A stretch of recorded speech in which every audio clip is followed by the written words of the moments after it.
Heat ஆகும்போது அந்த கருமுட்டை வெளியே வராம அந்த ஓவரிலேயே அப்படியே பல்ஜாய் நிற்கும். இப்படி ஒவ்வொரு மாதமும் பல்ஜாய் நிற்கும் போது உங்களுக்கு கர்ப்பப்பை ஓவரி ஃபுல்லாவே நிறைய சிஸ்ட் இருக்கு, கட்டி இருக்கு. ஸோ அதனால தான் உங்களுக்கு வந்து பீரியட்ஸ் இரெகுலரா இருக்குன்னு சொல்லி செயற்கை முறையில ஒரு டேப்லெட்டை கொடுப்பாங்க. பட் இது வந்து நிரந்தர தீர்வு கிடையாது. நிரந்தர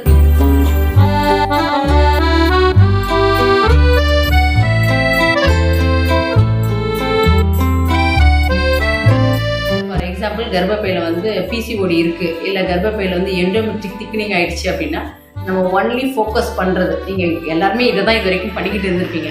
ஒன்லி அந்த கர்ப்பப்பையை போய் ஸ்கேன் பண்றது, எண்டோமெட்ரிக் திக்னிங் ஆயிடுச்சுன்னா டிஎம்சி போட்டு உள்ள போட்டு சுரண்டி இருக்கு,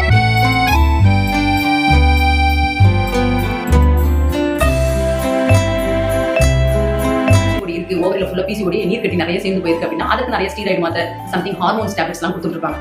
ஸோ இந்த கர்ப்பப்பையை மட்டும் தான் பார்த்துட்டே இருப்போம், அதை கவனிச்சுட்டு இருப்போம். இந்த கர்ப்பப்பையை கவனிச்சா மட்டுமே இது சரியாயிடுமா? ஏன்னா இந்த ப்ராசஸ், இந்த கருமுட்டை வந்து அது வெடிச்சு திருப்பி நம்மளுக்கு உதிரமா வரணும். இந்த மாசம் 28 days சைக்கிள் கரெக்டாக வந்துகிட்டே இருக்கணும் அப்படின்னா இதுக்கு யாருடைய உதவியெல்லாம் தேவைப்படுது அப்படின்னா நம்மளுடைய மண்.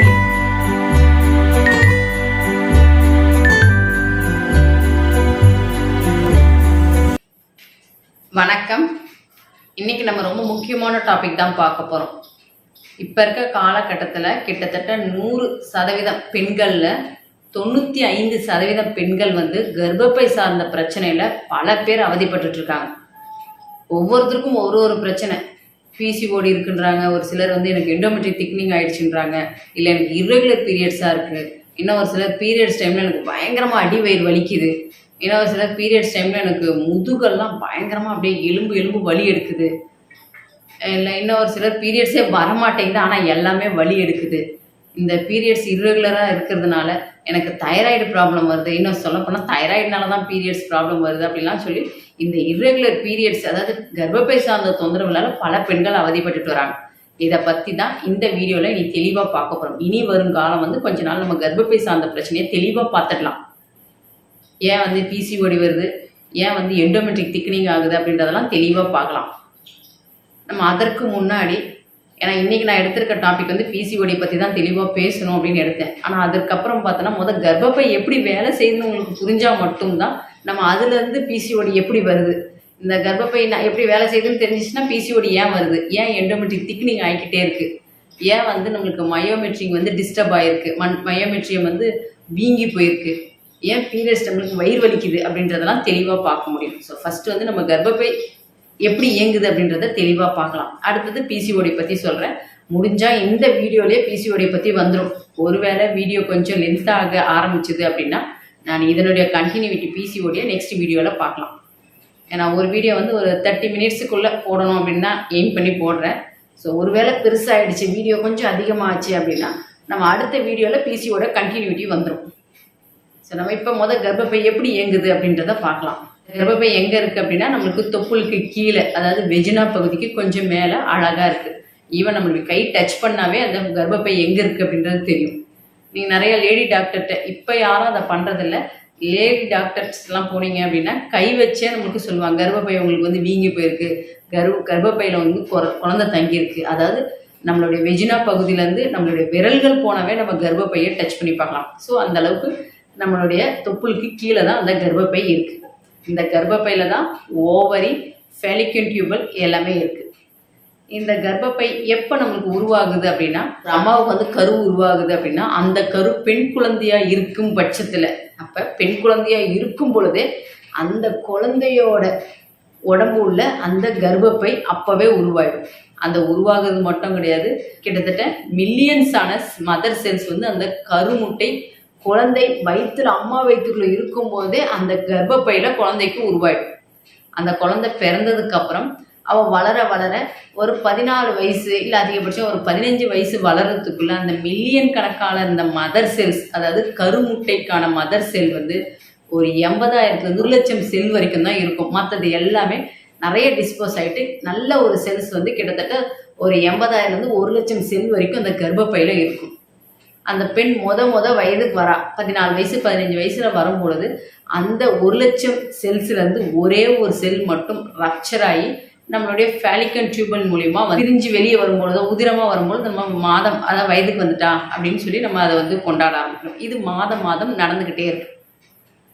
இப்போ இந்த மாதம் மாதம் நடக்கும் பொழுது இந்த கர்ப்பப்பையில எப்படி இந்த கருமுட்டை வந்து இதெல்லாம் நடக்குது, இந்த ப்ராசஸ் எப்படி நடக்குது அப்படின்னா வெறும் கர்ப்பப்பை மட்டும் ஹெல்ப் கிடையாது. ஏன்னா நம்ம இப்போ இருக்க காலகட்டத்தில் இப்போ இந்த ஃபார் எக்ஸாம்பிள் கர்ப்பப்பையில் வந்து பிசிஓடி இருக்குது, இல்லை கர்ப்பப்பையில் வந்து எண்டோமெட்ரிக் திக்னிங் ஆயிடுச்சு அப்படின்னா நம்ம ஒன்லி ஃபோக்கஸ் பண்ணுறது, நீங்கள் எல்லாருமே இதை தான் இது வரைக்கும் பண்ணிக்கிட்டு இருந்திருப்பீங்க. ஒன்லி அந்த கர்ப்பப்பையை போய் ஸ்கேன் பண்ணுறது, எண்டோமெட்ரிக் திக்னிங் ஆயிடுச்சுன்னா டிஎம்சி போட்டு உள்ளே போட்டு சுரண்டி எடுத்துகிட்டு கிடப்பாங்க. ரொம்ப நாளாக உங்களுக்கு திக்னிங் ஆயிடுச்சுன்னு போட்டு சுரண்டி எடுத்து அதனால் கர்ப்பப்பை உள்ளே புண்ணாக இருக்கும். இல்லை வந்து உங்களுக்கு பிசிஓடி இருக்குது, ஓவரியில் ஃபுல்லாக பிசிஓடி நீர் கட்டி நிறைய சேர்ந்து போயிருக்கு அப்படின்னா அதற்கு நிறைய ஸ்டீராய்டு மாத்திரை சம்திங் ஹார்மோன்ஸ் டேப்லெட்ஸ்லாம் கொடுத்துக்கிட்டு இருப்பாங்க. ஸோ இந்த கர்ப்பப்பையை மட்டும்தான் லாக் பார்த்துக்கிட்டே இருப்போம், அதாவது கவனிச்சுக்கிட்டு இருப்போம். இந்த கர்ப்பப்பையை கவனிச்சா மட்டுமே அது சரியாயிடுமானா, ஏன்னா இந்த ப்ராசஸ் இந்த கருமுட்டை வந்து அது வெடித்து திருப்பி நம்மளுக்கு உதிரமாக வரணும், இந்த மாதம் 28 டேஸ் சைக்கிள் கரெக்டாக வந்துக்கிட்டே இருக்கணும் அப்படின்னா இதுக்கு யாருடைய உதவிலாம் தேவைப்படுது அப்படின்னா நம்மளுடைய மண்ணீரல், நம்ம உள் உறுப்பான மண்ணீரல் அதாவது ஸ்பிளீன், நம்ம உள் உறுப்பான ஹார்ட் அதாவது இருதயம், நம்ம உள் உறுப்பான கல்லீரல் அதாவது லிவர், அதே மாதிரி நம்மளுடைய உள் உறுப்பான கிட்னி அதாவது சிறுநீரகம். இத்தனை 4 உறுப்பின் உதவியோட தான் இந்த கர்ப்பப்பை இயங்கிக்கிட்டு. இது மட்டும் தானா அப்படின்னா நம்ம ஆல்ரெடி சொல்லிட்டோம், நம்மளுடைய நரம்புகள் தான் உடம்புல இருக்க எல்லா உறுப்புகளுக்குமே ஒரு கமாண்டராக இருக்குன்ட்டு. அப்போ இதில் ரொம்ப முக்கியமானது நம்மளுடைய மூளையில் இருக்க தைமஸ் கிளாண்ட்லேருந்து பிட்யூட்டரி கிளாண்ட். ஏன்னா அவங்க அந்த பிட்யூட்டரி கிளாண்ட் தான் ஹார்மோன்ஸை நிறைய செக்ரேட் பண்ணுது. இந்த ஹார்மோன்ஸ் போய் தான் ஒவ்வொரு உறுப்பையும் எந்தெந்த உறுப்புக்கு எது தேவையோ ஸ்ப்ளீனை தூண்டி விடுறதா இருக்கட்டும், அல்லது நம்மளுடைய கல்லீரலை தூண்டி விட்டு எந்தெந்த டைமில், அதாவது அந்த 28 நாள் சைக்கிள் முடிச்சு கரெக்டாக உதிரம் வெளியே போகணும் அப்படின்னா இந்த ஹார்மோன்ஸ் ரொம்ப முக்கியம். இந்த ஹார்மோன்ஸை கொடுக்கறது நம்மளுடைய மண்டையில், அதாவது தலையில் இருக்க பிட்யூட்டரி கிளாண்ட். அப்போ பிட்யூட்டரி கிளாண்ட் நல்லா சுரக்கணும் அப்படின்னா நம்மளுடைய மூளை வந்து கொனடோட்ரோபின் ஹார்மோன் அப்படின்றத ரிலீஸ் பண்ணும். எதன் மூலியமானா ரத்தத்தில் கலந்து பிட்யூட்டரி கிளாண்டை போய் தூண்டி விட ஆரம்பிக்கும். அதாவது GnRH அப்படின்னு சொல்லுவாங்க. அந்த ஹார்மோன்ஸ் ரத்தத்தில் கடந்து போய் பிட்யூட்டரி கிளாண்டை போய் தூண்டி விடும். இந்த பிட்யூட்டரி கிளாண்ட் என்ன பண்ணுது அப்படின்னா அது ஒரு 2 ஹார்மோன்ஸை ரிலீஸ் பண்ணுது. அதுதான் FSH ஃபோலிக்கல் ஸ்டிமுலேட்டிங் ஹார்மோன், இன்னொன்று LH ஹார்மோன் தான் லுட்டினிசிங் ஹார்மோன் அப்படின்னு சொல்லுவாங்க. இந்த ஹார்மோன்ஸ் இன்ஹிபிட் பண்ணதுக்கப்புறம் இந்த ஹார்மோன்ஸ் வந்து கர்ப்பப்பையில் ஈஸ்ட்ரோஜன் ப்ரொஜெஸ்டரோன் அப்படின்ற ஹார்மோன்ஸை தான் சுரக்க ஆரம்பிக்கும். இந்த ஹார்மோன்ஸ் எல்லாம் கரெக்டாக சுரக்கணும்னா இந்த உறுப்புகள், அதாவது நம்மளுடைய மண்ணீரல், நம்மளுடைய சிறுநீரகம், நம்மளுடைய கல்லீரல், நம்மளுடைய இருதயம் நல்லா வேலை செய்யணும். அந்த உறுப்பு நல்லா இருந்தால் தான் இந்த ஹார்மோன்ஸ் எல்லாம் பர்ஃபெக்டாக செக்ரீட் ஆக ஆரம்பிக்கும். எங்கெங்கே எவ்வளோ தேவையோ, அளவுக்கு அதிகமாக செக்ரீட் ஆனாலும் தொந்தரவு, கம்மியாக செக்ரீட் ஆனாலும் தொந்தரவு. இப்போ இந்த ஃபஸ்ட்டு இந்த மூளையிலேருந்து நம்மளுக்கு வந்து GnRH அப்படின்ற hormone gonadotropin releasing hormone secrete ஆன உடனே FSH LH அதாவது லுட்டினிசிங் ஹார்மோன்ஸ் எல்லாமே செக்ரீட் ஆகும். இந்த ப்ராசஸ் எவ்வளோ நாள் நடக்கும் அப்படின்னா தொடர்ந்து நீங்கள் வயதுக்கு வந்த நாள்லேருந்து நம்மளுக்கு பீரியட்ஸ் நிற்கும் அப்படின்னு ஒரு ஏஜ் கொடுத்துருப்பாங்க. 50 வயசு. ஏன் 50 வயசு வரைக்கும் நிற்கிது அப்படின்னா நம்ம ஆல்ரெடி சொல்லிட்டோம், நம்ம கர்ப்பப்பையில் வந்து ஒரு 80,000லேருந்து 1,00,000 கருமுட்டைகள் இருக்கும். இது மாதம் ஒன்று ஒன்றா வெடிஞ்சிக்கிட்டே இருக்கும். அப்படி வெடியும் பொழுது நம்மளுக்கு அந்த கருமுட்டை காலியாகிற வரைக்கும் பீரியட்ஸ் ஆகிக்கிட்டே இருக்கும். அந்த கருமுட்டை விட்டுடுச்சு அப்படின்னா பீரியட்ஸ் ஆகும், பட் அதனுடைய ஃப்ளோ வந்து ரொம்ப கம்மியாக இருக்கும், அவ்வளோதான். மற்றபடி ஏன்னா எண்டோமெட்ரிக் திக்னிங் மூலியமாக தான் நம்மளுக்கு வந்து மாதம் பீரியட்ஸ் ஆகுது. கருமுட்டை வளர்ந்து உள்ள போது அந்த எண்டோமெட்ரிக் திக்னிங்கில் போய் பதிஞ்சுதுன்னா கருவாக உருவாகுது. பதியில்லைன்னும் போது நம்மளுக்கு அதெல்லாம் அந்த ரப்சர் ஆகி அந்த எண்டோமெட்ரிக் திக்னிங்லேருந்து உதிரமாக வெளியே வருது.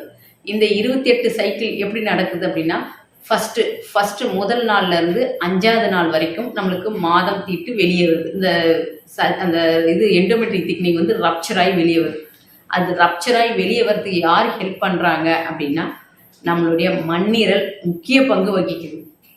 நம்மளுடைய அந்த மூளையிலேருந்து வர்ற அந்த ஹார்மோன்ஸ், அதாவது லுட்டினிசிங் ஹார்மோன் ப்ளஸ் FSH ஹார்மோன் வந்து மண்ணீரலை தூண்ட ஆரம்பிக்குது. தூண்டின அடுத்த செகண்ட் நம்ம கர்ப்பப்பையில் இருக்க ஈஸ்ட்ரோஜன் மற்றும் ப்ரொஜெஸ்டரோன் ஹார்மோனுடைய சுரப்பி வந்து ரொம்ப கம்மியாக ஆரம்பிக்குது. கம்மியான உடனே அந்த கர்ப்பப்பை வாயில் சுற்றி இருக்கிற அந்த எண்டோமெட்ரிக் திக்னிங் வந்து ரப்சர் ஆகி வெளியே வர ஆரம்பிக்குது. மண்ணீரல் அங்கே தூண்டின, அதாவது ஸ்ப்ளீனோட ஹெல்ப் இருந்தால் மட்டும்தான் இது வெளியே வரும். ஒருவேளை மண்ணீரலோட இயக்கம் ரொம்ப கம்மியாக இருக்குது அப்படின்னா இந்த எண்டோமெட்ரிக் திக்னிங் வந்து ரப்சர் ஆகாது. ஸோ தீட்டுன்றது வரவே வராது. மண்ணீரல் கரெக்டாக அது தேவையான விஷயத்தை கொடுக்கும்பொழுது தான் அந்த எண்டோமெட்ரிக் திக்னிங் ரப்சர் ஆகி நம்மளுக்கு உதிரமாக வெளியே வரும். அது ஒரு 5 நாளில் கரெக்டாக நின்றோம்.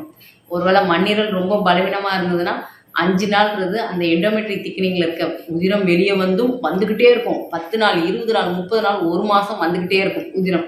ஏன்னா நம்மளை அந்த தீட்டை வெளியே அனுப்புறது நம்மளுடைய மண்ணீரல் தான். அதே மாதிரி தேவையான நேரத்தில் டைட்டாக பிடிக்கிறதும் நம்மளுடைய மண்ணீரல் வேறு. கரெக்டாக 4 நாள் அல்லது 5 நாள் இந்த எண்டோமெட்ரிக் திக்னிங் ஃபுல்லாகவே வெளியே வந்துடும். ஸோ அதற்கேற்ற மாதிரி இந்த மண்ணீரல் ப்ரெஷர் கொடுக்கும். கரெக்டாக வெளியே வந்த அடுத்த செகண்ட் 5ஆவது நாள் ஹோல்டு பண்ணிவிடும். இந்த மண்ணீரல் பிடிச்சி வச்சிடும். பிடிச்ச அடுத்த செகண்ட் நம்மளுக்கு உதிரம் அந்த கர்ப்பப்பையும் சுத்தமாயிடும். அதாவது எண்டோமெட்ரிக் திக்னிங் எல்லாமே வெளியே வந்துடும்.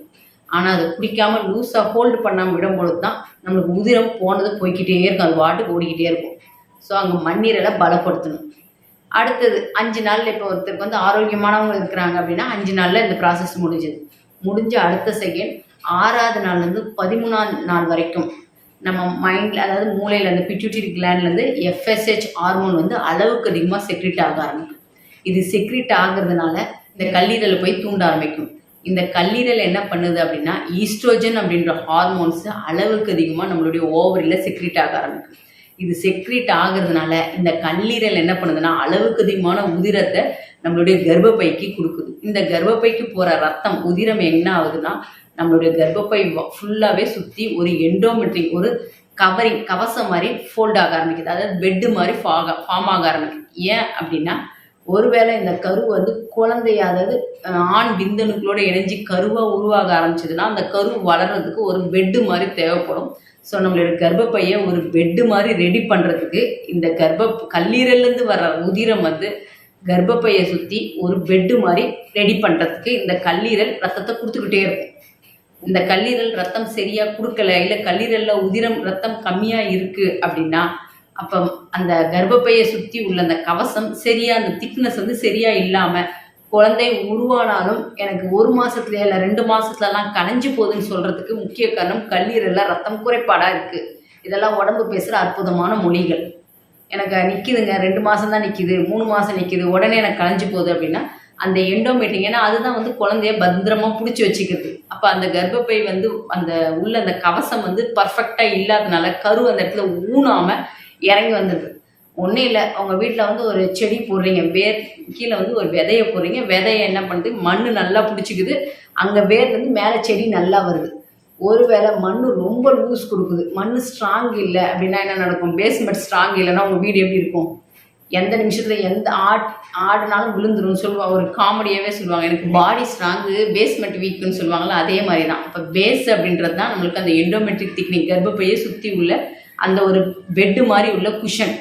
அந்த குஷனை உருவாக்குறதுக்கு நம்மளுக்கு ஈஸ்ட்ரோஜன் அப்படின்ற ஹார்மோன் நல்லா செக்ரீட் ஆகணும். அது செக்ரீட் ஆகணும்னா நம்ம மூளையிலேருந்து, அதாவது பிட்யூட்டரி கிளாண்ட்லேருந்து FSH ஃபாலிகுல் ஸ்டிமுலேட்டிங் ஹார்மோன் நல்லா செக்ரீட் ஆகிடும். இது எல்லாமே நல்லா செக்ரீட் ஆனாலும் நம்மளுடைய கல்லீரல்லேருந்து ரத்தம் உதிரம் வந்தால் தான் இந்த ப்ராசஸ் அங்கே வந்து நல்ல குஷன் ரெடி ஆகும்.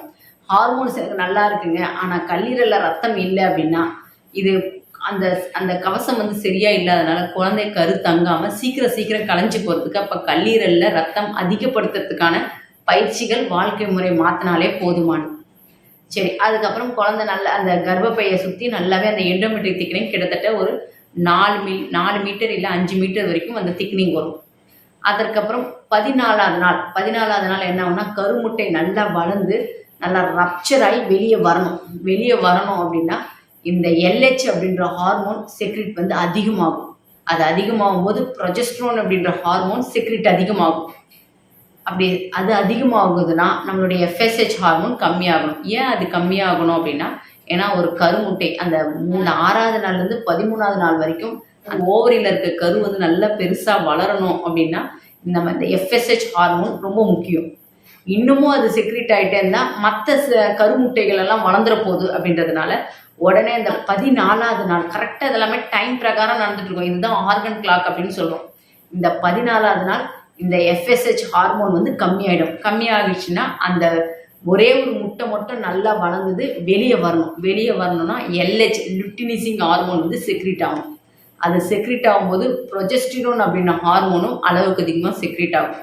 இது செக்ரிட் ஆகும்போது இன்னும் நம்ம இங்கே வந்து கல்லீரலை இன்னும் வந்து ஆக்டிவேட் பண்ணும். அப்போ ஆக்டிவேட் பண்ணும்போது கல்லீரலில் இருக்கிற லிவரில் இருக்கிற ரத்தம் இன்னும் வந்து அந்த கர்ப்பப்பையில் இருக்க அந்த எண்டோமெட்ரிங்கை இன்னும் திக்னிங் அதிகமாகும். அதாவது உதிரம் வந்து இன்னும் ரொம்ப ஸ்ட்ராங் ஆகும். அது உள்ள ஒரு பெட்டை வந்து இன்னும் குஷன் வந்து அதிகப்படுத்தும். அப்படி அதிகப்படுத்துதுன்னா 5 மீட்டர்லேருந்து கிட்டத்தட்ட ஒரு 11 மீட்டர் தடிமன் வரைக்கும் வர ஆரம்பிக்கும் அந்த திக்னிங். இப்படி வந்தால் தான் அந்த கரு போய் இன்னும் நல்லா சாஃப்ட் ஆகிறதுக்கு உடம்பு தன்னைத்தானே ரெடி பண்ணிக்கிட்டே இருக்கு. அப்போ அந்த வெளியே வந்த அந்த 14வது நாள் வெளியே வர்ற அந்த கருமுட்டை அழகாக நம்மளுடைய ஃபெலிக்கல் டியூபிள் வந்து நிற்கும். இப்படி நிற்கும் பொழுது அந்த டைமில் ஆணின் விந்தணுக்கள் இணையுது அப்படின்னா அது வந்து கருவாக உருவாகி கர்ப்பப்பையில் போயிடும். ஒரு வேளை உருவாகலை அப்படின்னா ஒரு 2 நாள் வந்து அந்த ஃபெலிக்கல் டியூபிள்லேயே தான் அந்த கரு நிற்கும். இந்த 2 நாள் எந்தவித ஒரு விந்தணுக்களும் வரலை அப்படின்னும் போது 16வது நாள் நம்மளுடைய கர்ப்பப்பைகள் அதாவது யூட்ரஸில் அந்த கருமுட்டை போய் சுற்றிக்கிட்டு இருக்கும். நம்ம ஆல்ரெடி இந்த கருவை வெளியே அனுப்புச்சு ஒரு 14வது நாள் நம்ம ஆல்ரெடி சொல்லியிருப்போம். இந்த லுட்டினைசிங் ஹார்மோன் எக்ஸஸாக செக்ரீட் ஆகும்போது ஒரு ரப்சர் ஆகி ஒரு கரு வந்து வெளியே வந்திருக்கும்னு சொல்லுவோம். அதுதான் கார்பஸ் லியூட்டம் அப்படின்னு சொல்லியிருப்போம். இப்போ இந்த கார்பஸ் லியூட்டம் என்ன பண்ணுன்னா நம்மளுடைய ஓவரியில் வெயிட் பண்ணிக்கிட்டே இருக்கும்.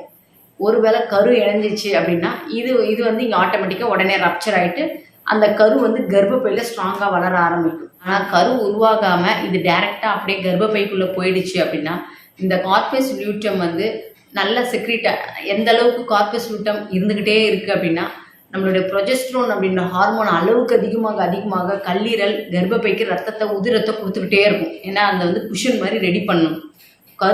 குழந்தை உருவாகி இருந்ததுன்னா அது குழந்தை பிறக்கிற வரைக்குமே கர்ப்பப்பை உதிரத்தை கொடுத்துக்கிட்டே இருக்கும். ஏன்னா அந்த உதிரம் தான் குழந்தைக்கு தேவையான போஷாக்கு, சத்து, நியூட்ரிஷன் எல்லாமே அந்த கர்ப்பப்பை மூலயமா அதாவது அந்த எண்டோமெட்ரியம் மூலயமா குழந்தைய பாதுகாக்கிறதுக்காக ரெடி பண்ணி கொடுக்கறது. ஆனால் ஒருவேளை கரு இணையாமல் கர்ப்பப்பைக்குள்ளே அந்த வெறும் ஓவரி மட்டும் அதாவது கரு முட்டை மட்டும் வந்துடுச்சு அப்படின்னா அந்த ஓவரியில் இருக்க அந்த கார்பஸ் லியூட்டம் என்ன பண்ணுதுன்னா ப்ரொஜெஸ்டிரோனோட அளவை வந்து கம்மி பண்ண ஆரம்பிக்கும். என்னைக்கு எத்தனாவது நாள்லேருந்து அப்படின்னா ஒரு 17வது நாள்லேருந்து 28வது நாள் வரைக்கும் கொஞ்சம் கொஞ்சமாக அந்த ப்ரொஜெஸ்டிரோன் ஹார்மோன் குறைய என்ன ஆகும்னா கல்லீரலில் இருக்க அந்த உதிரம் வந்து குறைய ஆரம்பிக்கும். அது போகிறது கட் ஆகும்பொழுது இருக்கிற அந்த சுற்றி இருக்க அந்த கர்ப்பப்பையை சுற்றி இருக்கிற அந்த உதிரம் வந்து கொஞ்சம் கொஞ்சமாக வெளியே வர ஆரம்பிக்கும். இப்படி வெளியே வரணும்னா நம்மளுடைய மண்ணீரல் ரொம்ப ஹெல்ப்ஃபுல்லாக இருக்கும். சரி, இந்த ப்ராசஸ்லாம் நடக்கணும் அப்படின்னா நம்மளுடைய சிறுநீரகம் ரொம்ப ஹெல்ப்ஃபுல்லாக இருக்கும் இந்த இடத்துல. ஏன்னா ஃபஸ்ட்டு முதல் நாள்லேருந்து அதாவது உதிரம் வெளியே வர அந்த 5 நாள் வந்து உச்சக்கட்ட சூடு நம்மளுக்கு தேவைப்படுது. அந்த சூடை யார் கொடுக்குறான்னா நம்மளுடைய உள்ளுறுப்பான கிட்னி தான் கொடுக்குது.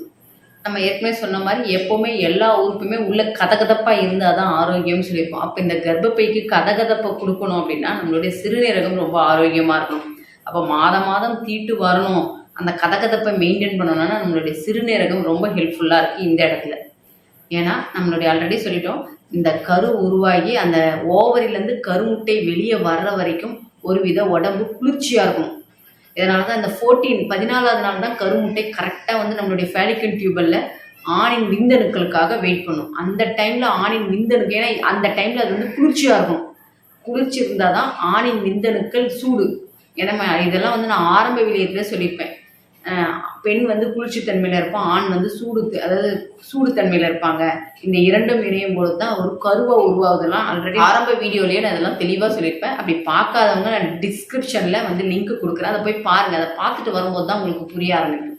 அப்போ முதல் 14 நாள் வரைக்கும் இந்த கருமுட்டை வெளியே வர்றதுக்கான வேலையை நடந்துட்டுருக்கும். இந்த டைமில் அதுக்கான குளிர்ச்சியை தர வேண்டியது நம்மளுடைய சிறுநீரகம் தான். அப்போ குளிர்ச்சியாக இருந்தால் தான் அந்த கருமுட்டை நல்லா வளர்ந்து வெளியே வரும். அந்த 14வது நாள் வெளியே வந்து அந்த கருமுட்டை ஆணின் விந்தணுக்களுக்காக வெயிட் பண்ணும்போது உச்சக்கட்ட குளிர்ச்சியில் இருக்கும். அந்த உச்சக்கட்ட குளிர்ச்சி இருக்கணும் அப்படின்னா அதற்கு ரொம்ப முக்கியமானது நம்மளுடைய சிறுநீரகம் ரொம்ப ஆரோக்கியமாக இருக்கணும். அதனால தான் சொல்லுவாங்க, எனக்கு நாங்கள் ஒன்றா தான் இருக்கிறோம், ஆனால் எங்களுக்கு கரு தங்க மாட்டேங்குது அப்படின்னா அப்போ அந்த இடத்துல குளிர்ச்சித்தன்மை பெண்ணோட அந்த பெண்ணோட கருமுட்டை வந்து குளிர்ச்சியாக இல்லை அப்படின்னு அர்த்தம். ஏன்னா அப்போ தான் இந்த குளிர்ச்சி இருக்கும்போது ஆணின் விந்தணுக்கள் இணையும் பொழுது அந்த இடம் சூடாகும் போது அப்போ தான் அந்த இரண்டும் சூடு குளிர்ச்சி இரண்டும் சேரும் பொழுது தான் அந்த இடத்துல ஒரு நல்ல ஆரோக்கியமான கருவை உருவாகும். அப்போ 14வது நாள் வரைக்கும் உச்சக்கட்ட குளிர்ச்சியில் இருக்கும். அதற்கப்புறம் 14லேருந்து 28 நாள் ஆகும் பொழுது அந்த கரு வந்து அதாவது அந்த கருமுட்டை வந்து கொஞ்சம் கொஞ்சமாக நகர்ந்து நம்மளுடைய கர்ப்பப்பைக்குள்ளே வரும் பொழுது கொஞ்சம் கொஞ்சமாக அந்த குளிர்ச்சியானது அடுத்த செகண்ட் உடனே சூடாக ஆரம்பிக்கும்.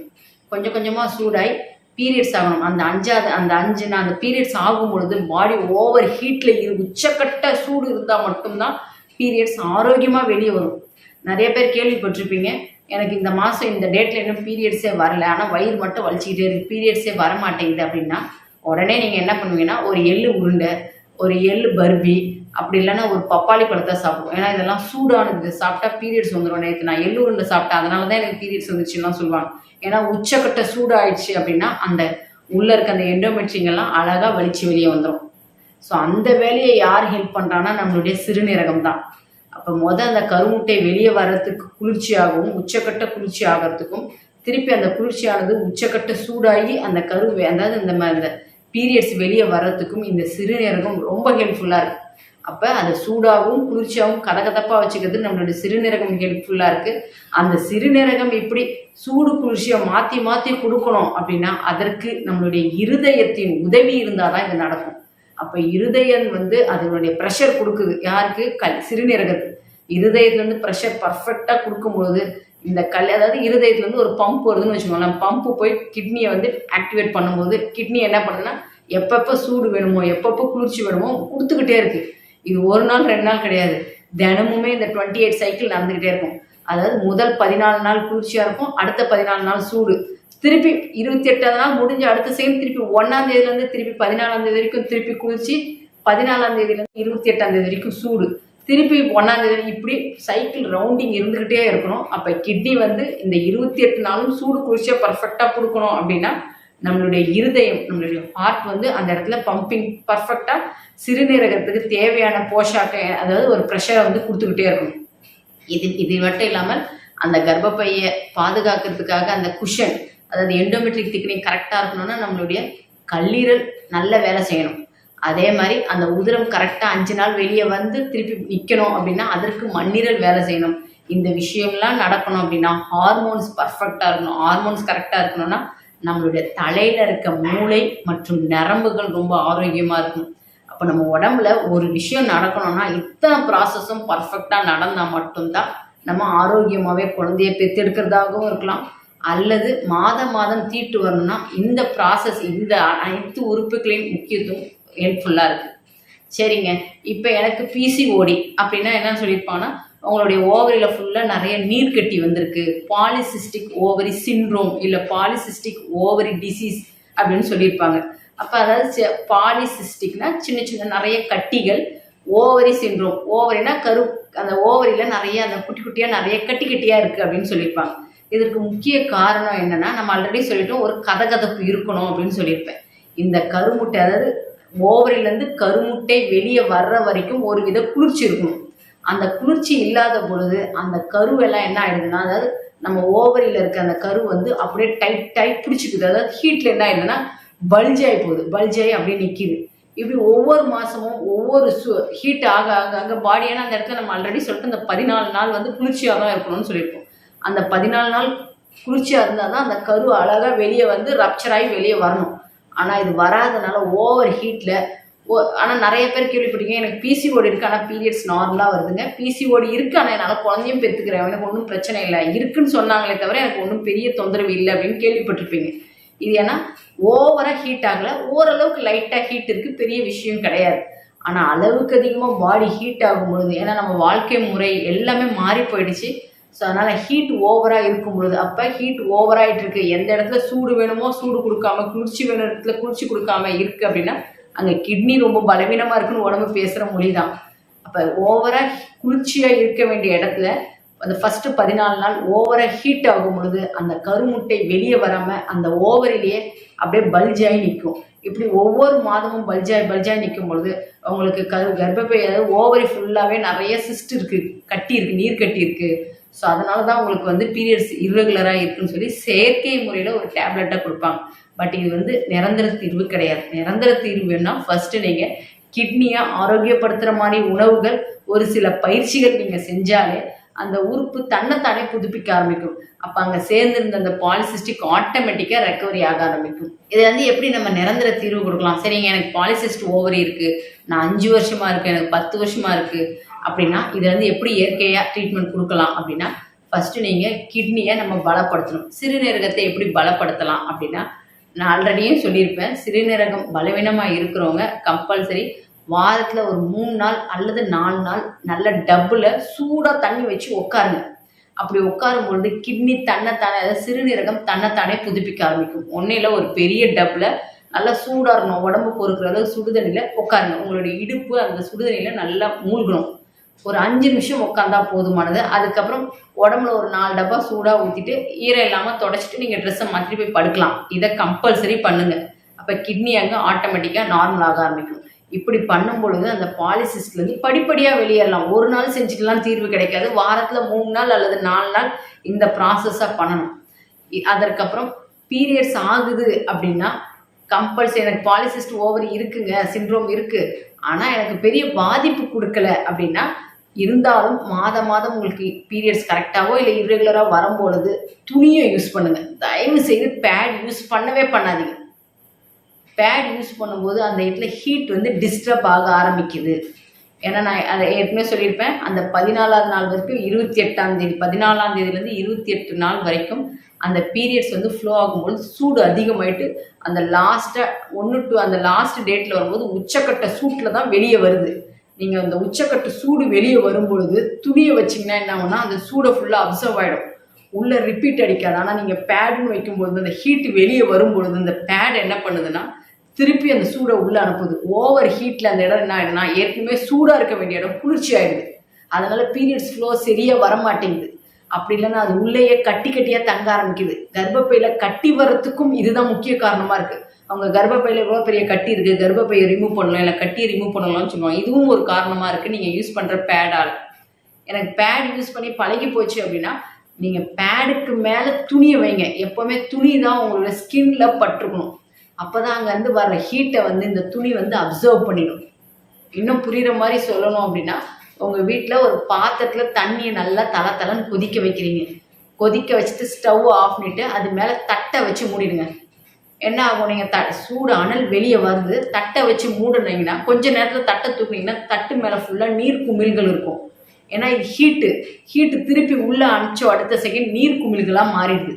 இதுவே நீங்கள் அந்த தண்ணி கொதிச்ச உடனே ஸ்டவ் ஆஃப் பண்ணிட்டு ஒரு துணியை போட்டிங்கன்னா அந்த ஹீட்டை அந்த துணி அப்சர்வ் பண்ணிவிடும். துணி ஈரமாக இருக்குமே தவிர அந்த நீர் குமிழ்கள் வராது. ஸோ இதுவும் ஒரு காரணமாக இருக்குது. நீர் கட்டி, அதாவது பிசிஓடி வர முக்கிய காரணமாக இருக்குது. ஃபஸ்ட்டு உங்களுடைய சிறுநீரகத்தை பலப்படுத்தணும்னா டபுளாக உட்கார சொல்லியிருப்பேன், வாரத்தில் ஒரு 3 நாள்.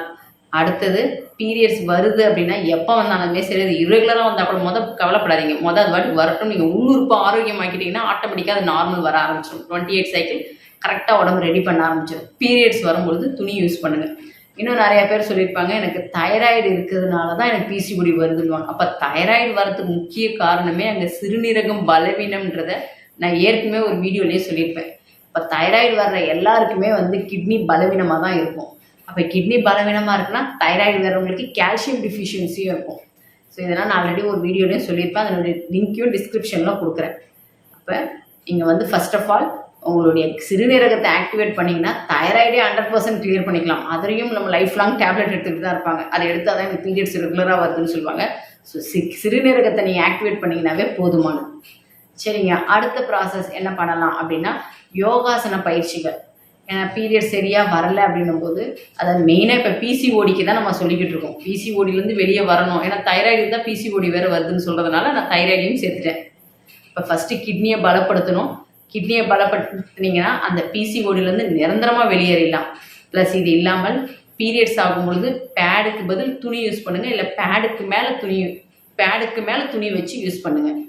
அடுத்தது யோகாசன பயிற்சி கம்பல்சரி ரெகுலராக ஒரு 15 மினிட்ஸ் இந்த யோகாசனத்தை கம்பல்சரி பண்ணணும்.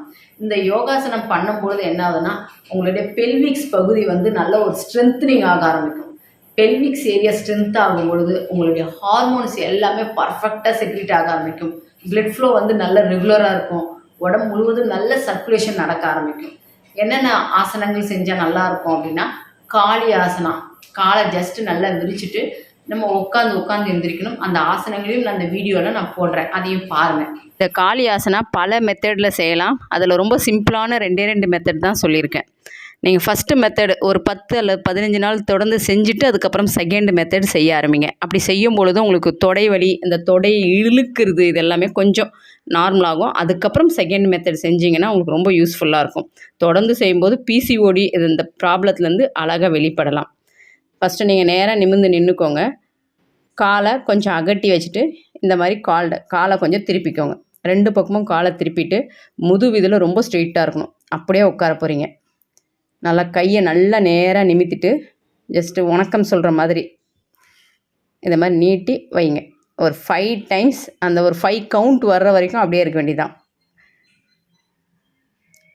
அதாவது 1 2 3 4 5 இந்த மாதிரி உட்காந்து எந்திரிக்க வேண்டியதான். செகண்ட் மெத்தட் என்னென்னா, இதே மாதிரி தான் காலை அகட்டி வச்சுட்டு இதே மாதிரி தான் உட்கார போகிறீங்க. இதை கையை நல்லா மேலே ஸ்ட்ரெச் பண்ணிவிட்டு, நல்லா ஸ்ட்ரெச் பண்ணியிருக்கணும். நம்மளுடைய ஸ்பைன் வந்து நல்லா நேராக இருக்கணும். இந்த இமேஜில் போடுற மாதிரி ஜஸ்ட்டு உங்களுடைய ரைட் ஹேண்டை வந்து லெஃப்ட் லெக்கில் டச் பண்ணும்போது ஃபுல்லாக ஸ்ட்ரெயிட்டாக சாயணும். முன்னாடி சாயாமல் ஸ்ட்ரெயிட்டாக சாயணும் நம்மளுடைய காலுக்கு சைடில். பொறுமையாக அந்த பயிற்சியை ஒரு 5 தடவை செய்யுங்க. நாள் செய்யும்போது கொஞ்சம் தொடலாம் வலிக்கும். படிப்படியாக உங்களுடைய தொந்தரவுலேருந்து வெளியே வரலாம். அதுக்கு அடுத்தது பட்டர்ஃப்ளை போஸ், அதாவது பூர்ண தித்திலி ஆசனா. அதையும் நம்ம என்ன பண்ண போறோம்னா, நல்லா நிமிர்ந்து உட்காந்துக்கிட்டு நம்ம கால் பாதங்களை 2ம் இணைச்சிட்டு ஜஸ்ட் பட்டர்ஃப்ளை மாதிரி தொடையை வந்து நல்லா ஸ்டிச் பண்ணி எடுக்கணும். பூர்ண தித்திலி ஆசனா. இந்த ஆசனா பண்ணுறதுக்கு ஃபஸ்ட்டு நேராக நிமிர்ந்து உட்காந்துக்கோங்க. 2 காலை பாதத்தையும் ஒன்றாக்கிட்டு அது நகராமல் இருக்கிறதுக்கு கைகளால் பிடிச்சிக்கோங்க. பிடிச்சிட்டு 2 முட்டியும் நல்லா மேலேயும் கீழேயும் பொறுமையாக அசைக்க வேண்டியது தான். ஒரு நாளைக்கு ஒரு 50 தடவைக்கு பொறுமையாக செய்யலாம். ஃபஸ்ட்டு முதல் தடவை செய்யும்போது ஒரு 2-3 நாள் செய்யும்போது தொடைகள் இடுக்கெல்லாம் இழுக்கிற மாதிரி இருக்கும், நரம்புகள்லாம். பயப்பட வேணாம். உங்களுடைய கர்ப்பப்பைக்கு நல்ல ரத்த ஓட்டம் போக ஆரம்பிக்கும். ஒரு நாளைக்கு ஒரு 50 டைம்ஸ் பண்ணுங்கள், போதுமானது. எல்லா பயிற்சியும் கொஞ்ச நாள் செய்யும் பொழுது, ஒரு வாரம் செய்யும்போது ரொம்ப கஷ்டமாக தான் இருக்கும், வலிக்க தான் செய்யும். ஏன்னா நம்ம உடம்பு அந்த அளவுக்கு பலவீனமாக்கி வச்சுருக்கோம். இந்த பயிற்சியெல்லாம் நீங்கள் தொடர்ந்து செஞ்சுட்டு வந்தீங்கன்னா வலியும் குறைய ஆரம்பிக்கும், உங்கள் உள் உறுப்பும் ஆரோக்கியமாக ஆரம்பிக்கும். உள்ளுறுப்புன்றது கர்ப்பப்பை ரொம்ப ஸ்ட்ராங்காக ஆரம்பிக்கும். ஏன்னா பெல்விக்ஸ் பகுதி ஸ்ட்ராங் ஆகிடுச்சுன்னா கர்ப்பப்பை ஸ்ட்ராங்காக ஆரம்பிக்கும். நீங்கள் பண்ணுற பயிற்சி கர்ப்பப்பை மட்டும் ஸ்ட்ராங் ஆகலை, உள்ளுறுப்புக்கான அனைத்து உறுப்புகளுக்கும், கல்லீரலுக்கு தேவையான ஒரு ரத்தம் கிளான்ஸாக இருக்கலாம், ரத்த ஓட்டமாக இருக்கலாம், இல்லை மண்ணீரல், இல்லை சிறுநீரகம், எந்தெந்த உறுப்புக்கு எந்தெந்த தொந்தரவு இருக்கோ அதற்கான விஷயங்கள்லாம் போக ஆரம்பிக்கும். ஏன்னா நீங்கள் பண்ணுற பயிற்சி அத்தனையுமே, நான் போன வீடியோத்திலே சொல்லியிருப்பேன், நீங்கள் பண்ணுற அத்தனை பயிற்சியுமே உங்களுடைய மூளை நரம்புகளை ஆக்டிவேட் பண்ணும். மூளை நரம்புகள் ஆக்டிவேட் ஆக ஆரம்பிச்சிச்சுன்னா உங்களுடைய சென்ட்ரல் நர்வஸ் சிஸ்டம் மூலிமா பெரிபரல் நர்வஸ் சிஸ்டம் மூலியமாகவும் எந்தெந்த உறுப்புக்கெல்லாம் எங்கெங்கெல்லாம் எது பலவீனமாக இருக்கோ இதுக்கு தேவையான போஷாக்காக கொடுத்துக்கிட்டே இருக்கும். கொடுக்கும்பொழுது உள்ளுறுப்பான கர்ப்பப்பையில் இருக்க அந்த பிசிஓடிலேருந்து நீங்கள் படிப்படியாக வெளியேறலாம். ரெகுலராக செய்யணும். ஒரு 100% ஒரு 6 மாதம் தொடர்ந்து செஞ்சுட்டு வாங்க. எனக்கு உங்களுக்கு ஒரு 5 வருஷம் 6 வருஷம் பிசிஓடி இருக்குன்னா அதிகபட்சம் ஒரு 6 மாதம் 7 மாதம் தொடர்ந்து செஞ்சுட்டு வாங்க. படிப்படியாக இந்த பிசிஓடிலேருந்து நம்ம நிரந்தரமாக வெளியேறலாம். நம்ம அடுத்த வீடியோவில் எண்டோமெட்ரிக் திக்கனிங்கை பற்றியும் நம்ம தெளிவாக பார்க்கலாம். நன்றி.